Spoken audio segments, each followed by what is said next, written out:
A wonderful morning to all of you. You're watching JoyNews Interactive. We are live from digital address GA099 2539 in Kokomile here in Accra on DSTV channel 421 on GoTV channel 144. You can follow us, like our page on Facebook, Twitter and Instagram. We are JoyNews on TV.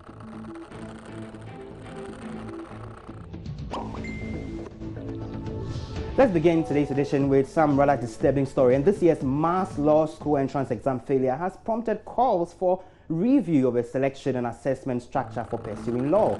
Now, more than 1,000 prospective students seeking entry into the Ghana School of Law are reported to have failed this year's entrance examination. Now, out of the over 1,820 students who sat the exam, only 128 passed.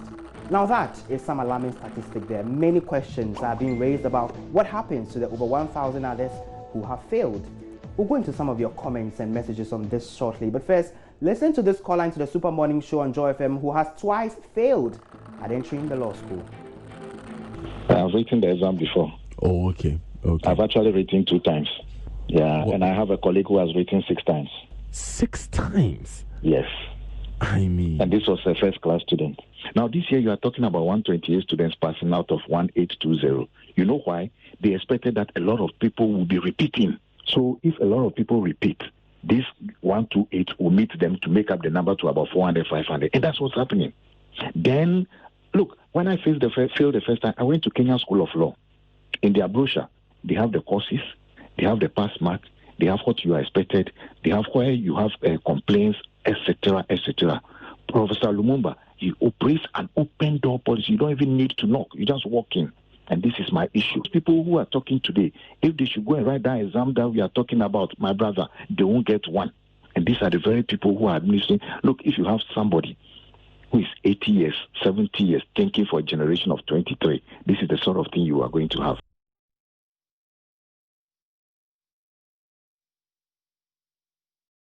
Now that is some revelation, but who or what is to blame? For many, it is the system simply which is not allowing the students get entry into the Ghana School of Law. For others, there could be many more issues than just the system. Let's get straight into some of your tweets on this particular subject. And at Dr. Pagato writes to us, he says, out of just 120 out of the 1,820 passed the law school entrance exams. How? So he's been doing some arithmetic there. He says 1,820 minus 128 gives us 1,692. So 450 cedis per head. Now when you multiply 1,820 by 450, you have 819,000. Thinking out loud, this is just not fair and right, my opinion. Thank you very much, Dr. Pagato, writing to us on that. Now at Ask Ray for It says journey to the Ghana bar could end up in the Blue Kiosk bar. This is sad. Is this a calculated attempt to reduce the numbers due to limited space at the Ghana School of Law? Raymond Anokwafo tweets at Ask Ray for It, sends out that message also on this subject. There are quite a number of you who have been reacting to this, of course on Facebook as well. This one, Ebo Datsi, tweets at Ebo_Datsi, says, it hurts me so much that I wasted 450 cedis to register for the Ghana School of Law entrance examination. Could have used that money for something better. Ebo Datsi tweets at Ebo_Datsi on this particular subject there. Now, Dominic tweets at Nick Hoto, sends us this one. He says, this Ghana School of Law is not even #Jollof. Scrap the Ghana Law School now. At Ebo_Datsi there. Now, Terry Baldin tweets at the T-Bading 31. He says, one day we'll all wake up to an uprising among the Ghana Law School students because our leaders and policymakers have failed to make the necessary policy regulations that affect academic work. Posterity will be a better judge. And out of context, Ifwa tweets at Ifwa_OG says, but it is a new day and I am really not going to get into this Ghana Law School drama. Out of context, Ifwa there. Now, Star Junior tweets at Patch Koje, says, what's wrong with the Ghana Law School? Like, what do they want from their students? I really want to bab. Well, he's confused there. say you know the bab the matter. Now, Ikea Edu tweets at FairCusGH says, okay, let me loud it cause it is big deal. If you know, you know. I passed my Ghana Law School entrance exams. The sweat, blood and tears of this mummy of one paid off. I don't quite get it. Let me take it again. It said the sweat, blood and tears of this mummy of one paid off. God did that. Okay, Ikea Edu there. It seems to be one of the 128 who passed the exam tweeting about this. Of course, this has generated a lot of discussion. Earlier in the day, we had the ranking member on the Constitution and Legal Affairs Committee of Parliament, Inus Husseini, calling for a review of what he describes as the colonial system of assessing students into the law school. Let's move on now, though. Now, it's been a story we've been following closely for you here at JoyNews, and sources within the military high command have been telling us how the military intelligence personnel infiltrated the ranks of the alleged coup plotters. A joint security operation on Friday led to the retrieval of several arms, explosive devices and ammunition from Accra locations in Bawaleshi as well, near Dodo. And now 4 persons arrested, including Dr. McPalm, are facing 5 counts, including conspiracy to commit crime and manufacturing of arms and ammunition without lawful authority. But it is the reaction that has greeted all of this that's generating such a stir on Facebook. You will not believe the trends that are buzzing Ghanaians and their sense of humor and sometimes mask otherwise serious issues. Look at what social media has been presenting to us, the cool challenge.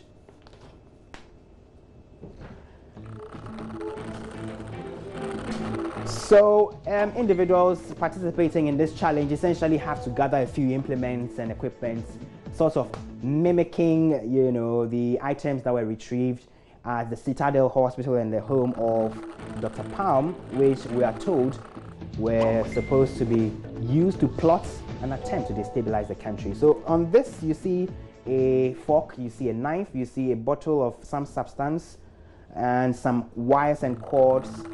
That is somebody's challenge. And this one has a tin of milk, has a battery, has a shaving stick, has a cutlery knife. Okay, that also has a cutlery, has an opener, has a plate, and I do not know what kind of coup that can cause. And this one is a pair of scissors, a syringe, and some tablets. This is a fork, a comb, a shaving stick, a toothpaste, and a credit card. And this one has quite a number: a ladle, a hammer, a knife, you know, a hacksaw blade, and you know, a spatula, of course, participating in the challenge.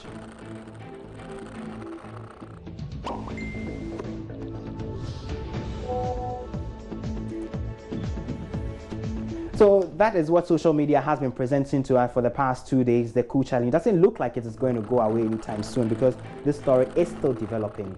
But this is still JoyNews Interactive. We're taking a quick break. We return with some more. Please stay with us.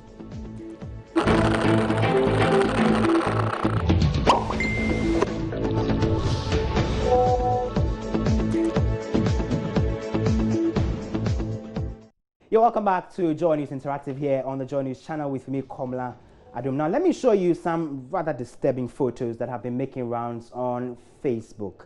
And this was put up by Anil Sabute, and it's about some trucks and how they got stuck beneath one of the overpasses or the underbridges on the motorway. So this one clearly shows a truck overloaded, of course, as you can see, struggling to go beneath the overpass. Now, we know that the limits for that, as you can see, is 5 meters, but for some reason these trucks flout some of these regulations with careless abandon, and then that was a result, a near accident, and that was put on Anil Sabute's Facebook page sometime a short time this morning. And the concern for many motorists is that this could lead to accidents, second-degree accidents, could cause loss of lives and property on the highways, especially if oncoming vehicles are not able to see the danger ahead in terms of some of these incidents. So the idea, the advice is just stick to the road traffic regulations. Okay, so that's it there. So we put this up on a new Sabotage page. Let's see some of the comments that have been coming through on this particular post with the tracks that have been affected by this. And this one says, I see a MISC equipment on board. They should carry some of the blame. Patricia Bonshu said such some harsh words there. Where are the axle load stations? Davis Jimbra Amankwa says, no control, no discipline. And let's take a few more. Frank Amayal has some really harsh words there. We will not read them here.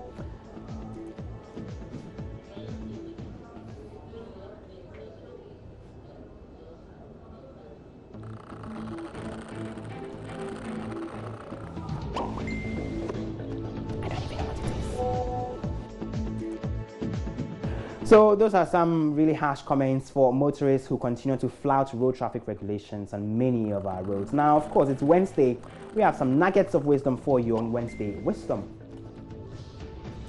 So this is by Gautam Road. Tweets at Gautam_road. It says, a smile can change the world. Hashtag Wednesday Wisdom. A smile can change the world. Hashtag Wednesday Wisdom. I think I agree with that. Now, Karabo Mogoko tweets at Karabo_Mokogo says, good morning, beautiful people. You can master anything that can happen to you. Hashtag Wednesday Wisdom. And Pema Kandu tweets us at Pema Kandu PJB says, hashtag good morning.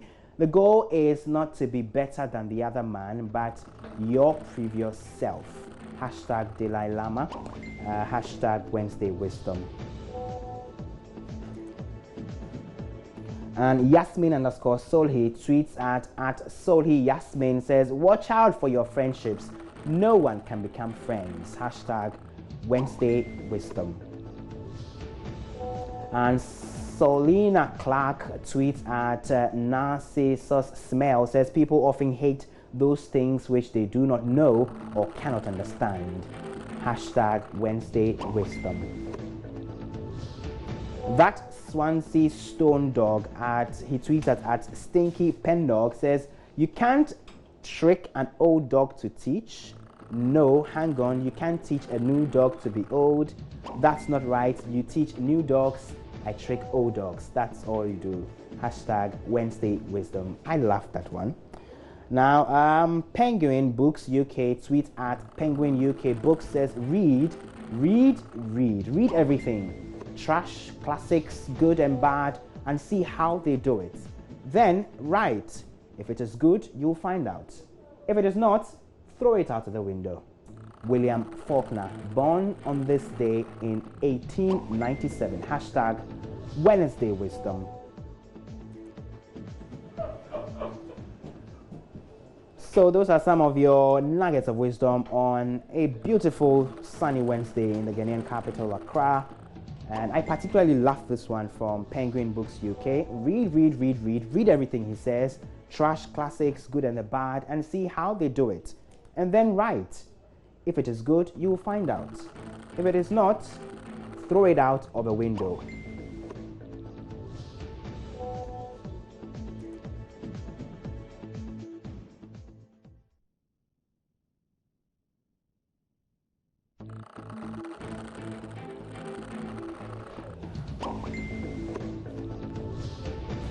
So those are some of your messages for Wednesday Wisdom. I particularly love some of the comments that come through. They are inspirational nuggets for us to build us for the day. We're taking another break, but we return with a discussion about Wi-Fi with our in-house tech expert, Kobe Nkrumah Spiky, right here on JNI. Thank you for joining us.